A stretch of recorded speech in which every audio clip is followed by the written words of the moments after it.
दोस्तों, किस कारण मनुष्य के जीवन में दरिद्रता आती है? वह ऐसा कौन सा पाप है जिसके करने के बाद माता लक्ष्मी मनुष्य के घर को त्याग के चली जाती है? और वह कौन सा पुण्य है जिसके करने से माता लक्ष्मी उस घर में वास करती है? हम जानेंगे। इस कथा के माध्यम से एक समय की बात है। एक दिन नारद मुनि भगवान श्री कृष्ण के पास जाते हैं। भगवान श्री कृष्ण को प्रणाम करते हैं। भगवान श्री कृष्ण कहते हैं, हे नारद मुनि, आज किस प्रयोजन से गोलोक आना हुआ? तब नारद मुनि बोलते हैं, हे प्रभु, मैं आपसे आज 3 प्रश्नों के उत्तर जानने के लिए आया हूं। यदि आप मेरे प्रश्नों का उत्तर दे दें तो मेरे मन की व्याकुलता शांत हो जाएगी। तब भगवान श्री कृष्ण बोलते हैं, हे नारद मुनि, आप निसंकोच होकर पूछिए। आप जो भी प्रश्न पूछना चाहते हैं, मैं आपके प्रश्नों का उत्तर अवश्य दूंगा। तब नारद मुनि बोलते हैं, हे प्रभु, आप मुझे बताएं, किस कारण मनुष्य के जीवन में दरिद्रता आती है और वह कौन सा पाप है जिसे करने से माता लक्ष्मी मनुष्य के घर को त्याग कर चली जाती है? और वह कौन सा पुण्य है जिसके करने से माता लक्ष्मी घर में निवास करती है? तब भगवान श्री कृष्ण कहते हैं, हे नारद मुनि, आज आपने समस्त मानव जाति के कल्याण के उद्देश्य से अत्यंत महत्वपूर्ण बात पूछी है। मैं आपको आपके प्रश्नों का उत्तर एक कथा के माध्यम से दूंगा। मेरे द्वारा सुनाई गई इस कथा को आप ध्यानपूर्वक अवश्य सुनिए। तब नारद मुनि कहते हैं, हे प्रभु, कृपया आप मुझे वह कथा सुनाइए। आपके मुख से इस कथा को सुनना मेरा सौभाग्य है। मैं इस कथा को पूरा सुनूंगा और इसका प्रचार तीनों लोकों में करूंगा। भगवान श्री कृष्ण कहते हैं, हे नारद मुनि, जो मनुष्य सत्य का साथ देता है, ईश्वर उसका साथ कभी नहीं छोड़ते हैं। आज मैं आपको महाराज सुसैन की कथा सुनाता हूं, जिन्होंने माता लक्ष्मी का त्याग करके दरिद्रता को ग्रहण कर लिया था। त्रेता युग की बात है। भारतवर्ष में सत्यवादी धर्मात्मा राजा सुसैन राज्य करते थे। उनका राज्य कुंतल प्रदेश पर था। उनके राज्य की प्रजा उनसे अत्यंत संतुष्ट रहा करती थी।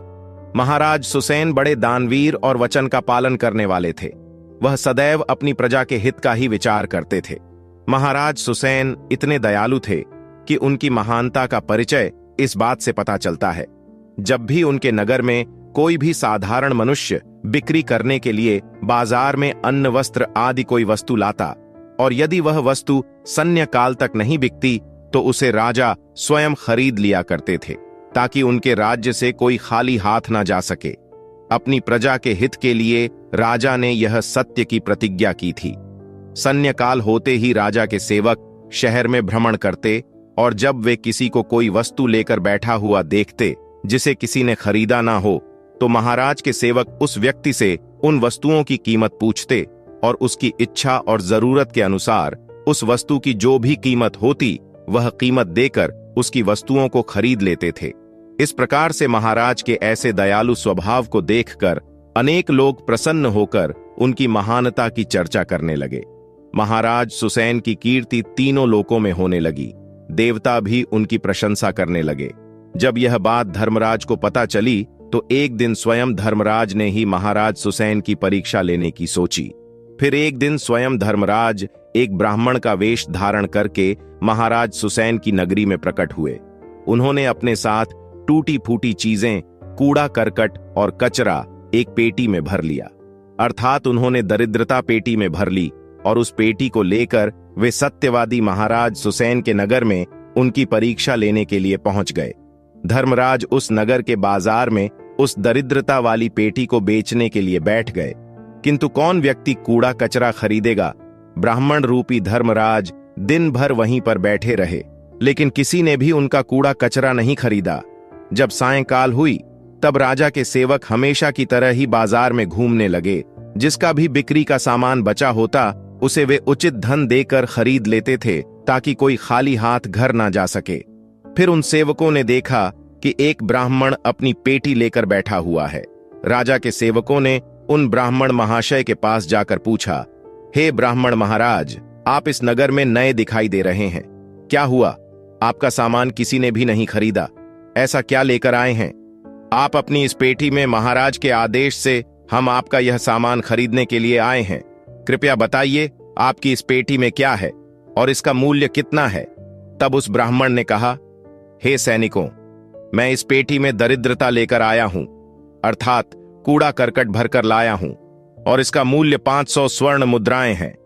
उस ब्राह्मण के ऐसे विचित्र वचन सुनकर वे सभी सैनिक हंसने लगे और फिर उन्होंने उस ब्राह्मण से कहा, हे ब्राह्मण, आपकी पेटी में कूड़ा भरा हुआ है, इसे कौन लेगा?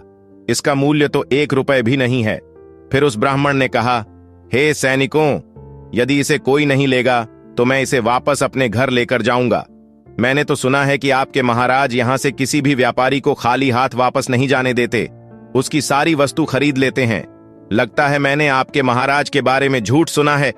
उस ब्राह्मण की ऐसी बात सुनकर राजा के सेवकों ने कहा, हे ब्राह्मण, आपने सही सुना है, हमारे महाराज किसी भी व्यापारी को खाली हाथ घर नहीं भेजते, उसका सारा माल खरीद लेते हैं। इसलिए तुम थोड़ी देर रुको, हम अभी महाराज के पास जाकर आते हैं।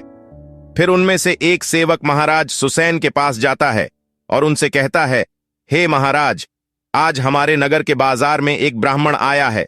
वह बड़ा ही विचित्र है। वह अपनी पेटी में कूड़ा कचरा भरकर लाया है और उसका मूल्य वह 500 स्वर्ण मुद्राएं बता रहा है।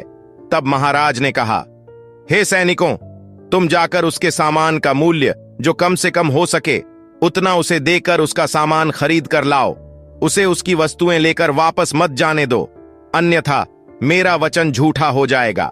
फिर राजा के सेवक उस ब्राह्मण के पास जाते हैं और कहते हैं, हे ब्राह्मण, हम तुम्हारे इस पेटी का मूल्य 200 स्वर्ण मुद्राएं देते हैं। तुम इतनी मुद्राएं लो और प्रसन्नता से अपने घर चले जाओ। किंतु उस ब्राह्मण ने कहा, हे सैनिकों, मैं 500 स्वर्ण मुद्राओं से 1 रुपए कम नहीं लूंगा। यदि तुम मेरा सामान खरीदना चाहते हो तो खरीदो, नहीं तो मैं अपना सामान लेकर वापस चला जाता हूं। तब उन राजा के सेवकों ने कहा, हे ब्राह्मण, ठीक है, अब हम तुम्हें इस पेटी के बदले 300 मुद्राएं देते हैं। इतना मूल्य तुम्हारे लिए सही रहेगा। लेकिन फिर भी वह ब्राह्मण नहीं माना और 500 स्वर्ण मुद्राओं पर ही अड़ा रहा और कहने लगा, मेरा सामान लेना है तो लो, नहीं तो मैं चला। तब फिर से वह सैनिक लौटकर राजा के पास जाता है और उनसे कहता है, हे महाराज, उस ब्राह्मण को हमने 300 मुद्राएं देने की कोशिश की, किंतु वह फिर भी नहीं मान रहा है। उसकी पेटी में कचरा और दरिद्रता से भरा पड़ा है, लेकिन फिर भी वह 500 मुद्राएं ही मांग रहा है। हे महाराज, आपको उसका कचरा 500 मुद्राओं में नहीं खरीदना चाहिए। महाराज सुसैन कहते हैं, हे सैनिकों, यह मेरे सत्य की प्रतिज्ञा है। मैं किसी भी व्यक्ति को अपने राज्य से खाली हाथ जाने नहीं दे सकता। हम सत्य का त्याग कभी नहीं करेंगे। इसलिए तुम लोग जाओ और वह ब्राह्मण जो कीमत कह रहा है उसमें उसकी वस्तुओं को खरीद कर लेकर आओ। इसमें संकोच मत करो। फिर वह सैनिक ब्राह्मण के पास लौट कर आ गए। उन्होंने उस ब्राह्मण को 500 स्वर्ण मुद्राएं दीं और उसकी दरिद्रता से भरी हुई पेटी ले ली। वह ब्राह्मण मुद्राएं लेकर चला गया और फिर सिपाही उस दरिद्रता से भरी पेटी को लेकर राजमहल में लौट आए। फिर महाराज ने उस पेटी को राजमहल के अंदर रखवा दिया। रात्रि में जब सोने का समय हुआ तब महाराज के राजमहल के द्वार से एक अत्यंत सुंदर स्त्री निकली। उस स्त्री के 4 हाथ थे, हाथों में कमल पुष्प थे। उस सुंदर स्त्री ने नाना प्रकार के आभूषण धारण किए हुए थे। महाराज महल के बाहर बैठे हुए थे। जब महाराज ने उस अत्यंत सुंदर स्त्री को देखा तो महाराज आश्चर्य में पड़ गए और उन्होंने उस स्त्री से पूछा, हे माता, आप कौन हैं? इस रात्रि के समय में आप यहां पर क्या कर रही हैं? आप कहां से आ रही हैं और कहां पर जा रही है? महाराज की ऐसी बात सुनकर वह स्त्री बोली, हे राजन, मैं तुम्हारे राज्य की लक्ष्मी हूँ। आप सत्यवादी धर्मात्मा हैं। इसी कारण से मैं आपके राजमहल में निवास करती हूँ। किंतु आज आपके राजमहल में दरिद्रता आ गई है और जहां पर दरिद्रता रहती है उस स्थान पर लक्ष्मी निवास नहीं करती है। आज आपके महल में पेटी भर के दरिद्रता आई है, इसीलिए अब मैं यहां से जा रही हूं। तब महाराज सुसैन ने हाथ जोड़कर प्रणाम करके माता लक्ष्मी से कहा, हे माता लक्ष्मी, आपकी जैसी इच्छा। मैं अपने वचन और प्रतिज्ञा से बंधा हुआ हूं। मैं अपना वचन नहीं तोड़ सकता। इस कारण से मैं उस दरिद्रता से भरी पेटी को लेने से मना नहीं कर सकता था। कृपया आप मुझे क्षमा कीजिए। तब माता लक्ष्मी महाराज के राज्य महल का त्याग करके चली जाती है। थोड़ी देर बाद राजा ने एक बहुत ही सुंदर युवा पुरुष को राजमहल के दरवाजे से निकलते देखा तो महाराज ने उससे पूछा, हे देव, आप कौन हैं? यहां पर कैसे आए और आप कहां जा रहे हैं? उस सुंदर पुरुष ने कहा, हे राजन, मेरा नाम दान है। आप सत्यवादी धर्मात्मा हैं, सदैव धर्म का पालन करते हैं। इसी कारण से मैं आपके राजमहल में निवास करता था, किंतु अब माता लक्ष्मी आपके राजमहल को त्याग कर चली गई है। लक्ष्मी के बिना आप दान कहां से करेंगे? इसलिए मैं भी अब आपको छोड़कर जा रहा हूं। तब महाराज सुसैन बोले, हे देव, ठीक है, जैसी आपकी इच्छा आप भी जा सकते हैं, किंतु मैं अपने वचन को तोड़ नहीं सकता। फिर वह दान भी महाराज को छोड़कर चला जाता है। उसके बाद अन्य एक सुंदर पुरुष राजमहल से निकलता हुआ दिखाई पड़ा। तब महाराज ने उससे पूछा, हे देव, आप कौन हैं और कहां जा रहे हैं? तब उस पुरुष ने कहा, हे राजन, मैं यज्ञ हूं। आप सत्यवादी धर्मात्मा हैं। आप सदैव दान धर्म करते थे। इसी कारण से मैं आपके राज्य में निवास करता था, किंतु अब माता लक्ष्मी और दान आपका घर छोड़कर चले गए हैं, तो मैं भी जा रहा हूं, क्योंकि लक्ष्मी के बिना यज्ञ नहीं किया जा सकता और दान के बिना यज्ञ संपन्न नहीं हो सकता। इसलिए मैं भी आपका त्याग करके जा रहा हूं। महाराज सुसैन ने कहा, हे देव, ठीक है, जैसी आपकी इच्छा आप भी जा सकते हैं, किंतु मैं अपने वचन का त्याग नहीं करूंगा। फिर वह यज्ञ भी राजमहल को छोड़कर चला जाता है। फिर कुछ समय बाद अन्य एक अत्यंत सुंदर पुरुष राजमहल से जाता हुआ दिखाई देता है। तो राजा ने उससे भी पूछा, हे महाशय, आप कौन हैं और राजमहल छोड़कर क्यों जा रहे हैं? तब उस पुरुष ने कहा, हे राजन, मैं यश हूं। आपके पुण्यों के कारण मैं आपके घर में निवास कर रहा था, किंतु अब आपके यहां से माता लक्ष्मी, दान, यज्ञ आदि सब चले गए हैं, तो उनके बिना आपको यश की प्राप्ति नहीं हो सकती। इसी कारण से मैं भी यहां से जा रहा हूं। तब राजा ने उसे भी नमस्कार किया और आदर पूर्वक जाने दिया। फिर उसके बाद अन्य एक अत्यंत सुंदर स्त्री राजमहल से निकली, जिसने सुंदर वस्त्र परिधान किए हुए थे। उसे देखकर राजा ने पूछ लिया, हे माता, आप कौन हैं और आप किस कारण से मेरे राजमहल का त्याग कर रही हो? तब वह स्त्री बोली, हे राजन, मैं कीर्ति हूँ। माता लक्ष्मी, दान, यज्ञ और यश ने भी आपका साथ छोड़ दिया है, तो उनके बिना मैं भी आपके राजमहल में नहीं ठहर सकती, इसलिए मैं भी जा रही हूँ। तब राजा ने उसे भी जाने दिया।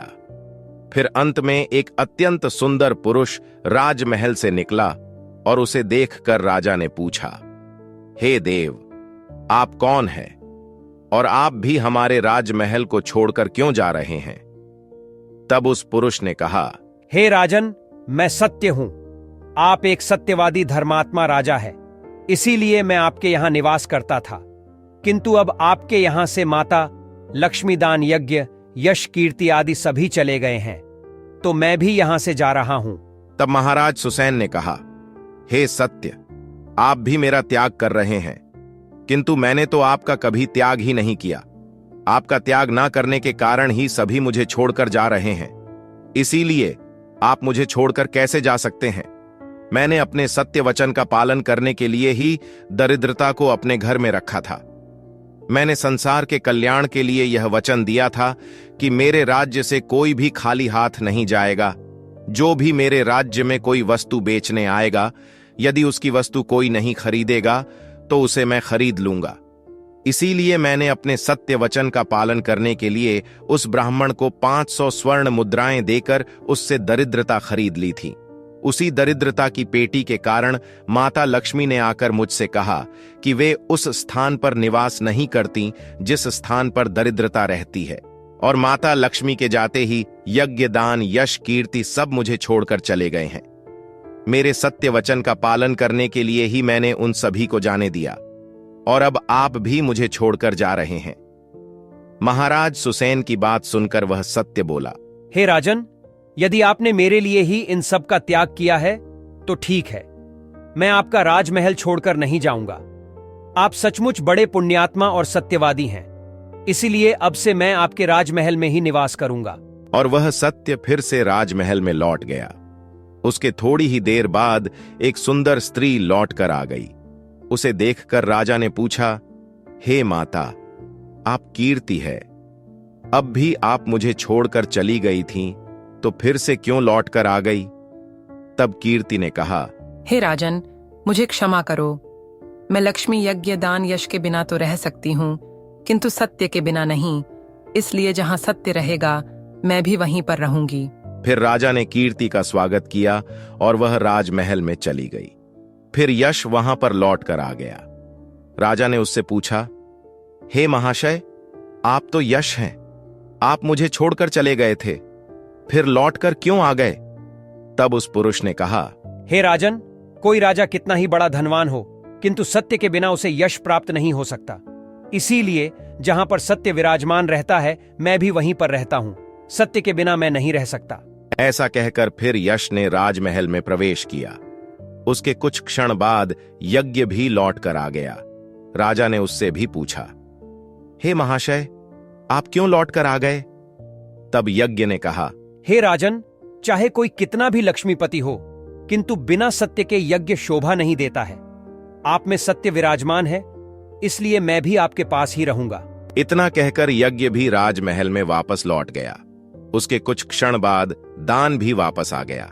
राजा ने उससे भी पूछा, हे महाशय, आप भी मुझे छोड़कर गए थे, फिर लौटकर किस कारण से आ गए? तब उस पुरुष ने कहा, हे राजन, मैं दान हूं। कुछ समय पहले मैं आपको छोड़कर गया था, किंतु आप में सत्य विराजमान है, और जहां सत्य रहता है मैं भी वहीं रहता हूं। कोई मनुष्य कितना ही धनवान क्यों ना हो, किंतु बिना सत्य के वह दान नहीं कर सकता। दान का महत्व सत्य से ही होता है, इसलिए मैं भी लौटकर आ गया। राजा ने कहा, ठीक है, आपका भी स्वागत है, और फिर दान भी। राजमहल में चला गया और फिर उसके बाद साक्षात माता लक्ष्मी लौट कर आ गई। राजा ने पूछा, हे मां लक्ष्मी, आप वापस क्यों आ गई? आप तो मुझे छोड़कर चले गए थे। तब माता लक्ष्मी ने कहा, हे राजन, यह आपके सत्य की परीक्षा थी। आपके यहाँ पर यश, दान, यज्ञ और सत्य सभी निवास करते हैं, और लक्ष्मी के बिना सभी विफल हो जाएंगे। इसलिए मैं आपके सत्य धर्म की रक्षा करने हेतु लौट कर आ गई हूं। तब राजा ने कहा, हे मां लक्ष्मी, मेरे यहां पर तो दरिद्रता से भरी हुई पेटी है। जहां दरिद्रता रहती है वहां पर आप कैसे निवास कर सकती हो? तब माता लक्ष्मी ने कहा, हे राजन, मेरी कृपा से वह दरिद्रता से भरी पेट भी स्वर्ण और रत्नों से भर जाएगी। इतना कहकर मां लक्ष्मी भी राजमहल में प्रवेश करती है। मां लक्ष्मी के प्रवेश करते ही वह पेटी में भरा पड़ा कूड़ा कचरा रत्न और स्वर्ण के आभूषण में बदल गया। इसके कुछ समय के पश्चात स्वयं धर्मराज ब्राह्मण के रूप में राजमहल में आ गए। तब राजा ने उनसे पूछा, हे ब्राह्मण, आप कौन हैं? आपने तो मेरा त्याग नहीं किया था, फिर आप यहां पर कैसे आ गए? तब उस ब्राह्मण ने कहा, हे राजन, मैं साक्षात धर्म हूं। मैं ही ब्राह्मण का रूप धारण करके आया था, और मैंने ही 500 स्वर्ण मुद्राओं के बदले तुम्हें दरिद्रता दिया था, किंतु तुमने अपने सत्य के बल से मुझे जीत लिया है। इसलिए अब मैं तुम्हें वरदान देने के लिए आया हूं। बताओ, मैं तुम्हें कौन सा वर प्रदान करूं? इतना कहकर धर्मराज ने अपना मूल स्वरूप धारण किया। तब राजा सुसैन ने कहा, हे धर्मराज, आपके दर्शन करके मैं धन्य हुआ। कृपया आप अपनी कृपा सदैव मुझ पर बनाए रखें, मुझे और कुछ नहीं चाहिए। फिर धर्मराज ने राजा को आशीर्वाद दिया और उस स्थान से अंतर्ध्यान हो गए। भगवान श्री कृष्ण कहते हैं, हे नारद मुनि, इस प्रकार से अपने सत्य धर्म के कारण ही महाराज ने सभी पर विजय प्राप्त की थी। इसलिए मनुष्य को कभी भी सत्य का अनादर नहीं करना चाहिए, हमेशा सत्य का पालन करना चाहिए। जो सत्य की राह पर चलता है उसके पास लक्ष्मीदान, यज्ञ, यश, कीर्ति सदैव निवास करते हैं। दोस्तों, आपको आज की कथा कैसी लगी और कथा अच्छी लगी है तो वीडियो को लाइक और चैनल को सब्सक्राइब अवश्य करें। धन्यवाद।